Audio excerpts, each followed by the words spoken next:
Kisah peronikatan usai cerai dari Ahok bikin nyesek seantero negeri. Usai resmi bercerai, mantan istri Ahok kepergok pernah nangis di pelukan Iriana Jokowi.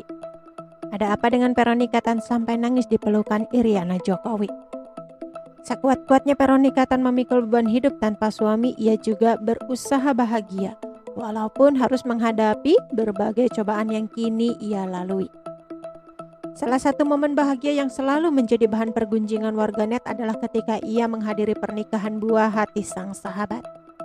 Kala itu peronikatan datang bersama Basuki Cahayapurnama atau Ahok mantan suaminya.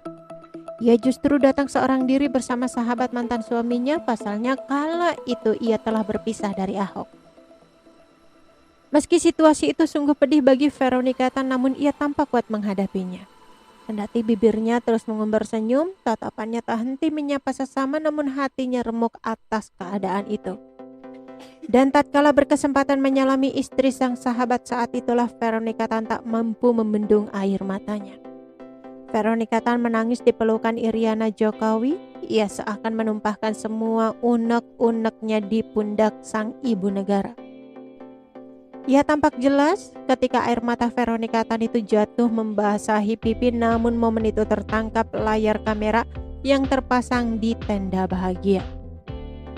Kala itu kehadiran Ahok dan Veronikatan pada momen itu memang menjadi perbincangan hangat.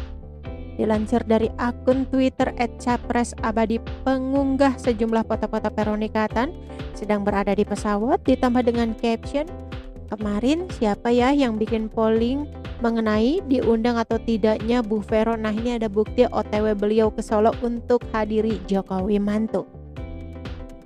Postingan yang diunggah saat itu yakni pada Selasa 7 November 2017 mendapatkan reaksi 187 tweet dan 267 likes dari netizen.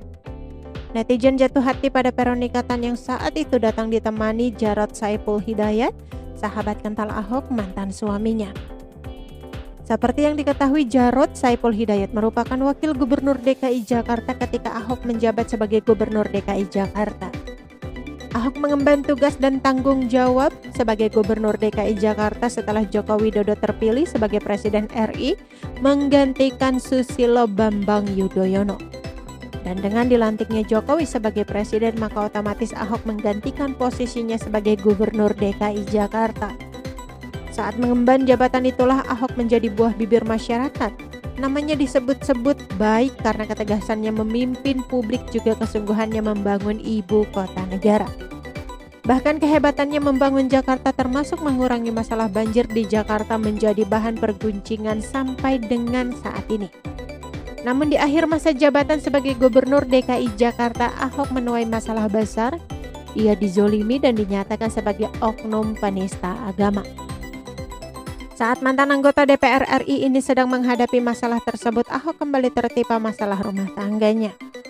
Atas masalah tersebut, Ahok akhirnya menceraikan Veronikatan istrinya dan menikahi Puput Nastiti Depi yang merupakan ajudan istrinya. Pernikahan itu pun lagi-lagi menjadi sorotan karena perempuan yang dinikahi Ahok adalah sosok yang sebelumnya merupakan ajudan Veronikatan. Ketika bahtera rumah tangga Ahok hancur gegara pihak ketiga, sosok Veronikatan pun kembali menjadi sorotan. Pasalnya ia memilih untuk menyendiri sementara Ahok suaminya memulai hidup baru dengan menikahi Puput Nastiti Depi. Meski kisah pahit itu dialami Veronikatan, tapi ia sama sekali tak pernah meninggalkan persahabatan tiga serangkai yang terbina sejak lama. Persahabatan yang dimaksud adalah persahabatan antara Joko Widodo atau biasa disapa Jokowi, Basuki Cahayapurnama alias Ahok, dan Jarod Saiful Hidayat. Lantaran ketiganya adalah sahabat, maka Veronikatan, Iriana Jokowi, dan istri Jarod Saiful Hidayat pun menjadi sahabat. Dan momen haru yang tak pernah terlupakan adalah hari pernikahan Kahiyang Ayu, putri Presiden Jokowi dan Iriana Joko Widodo. Saat itu berhembus kabar bahwa Veronikatan tak akan mungkin hadir dalam acara tersebut karena pasti ia akan berjumpa dengan Ahok mantan. Oke teman-teman, itu sedikit berita dari channel Vlog Berita. Sampai ketemu lagi di berita-berita selengkapnya. Assalamualaikum, bye-bye.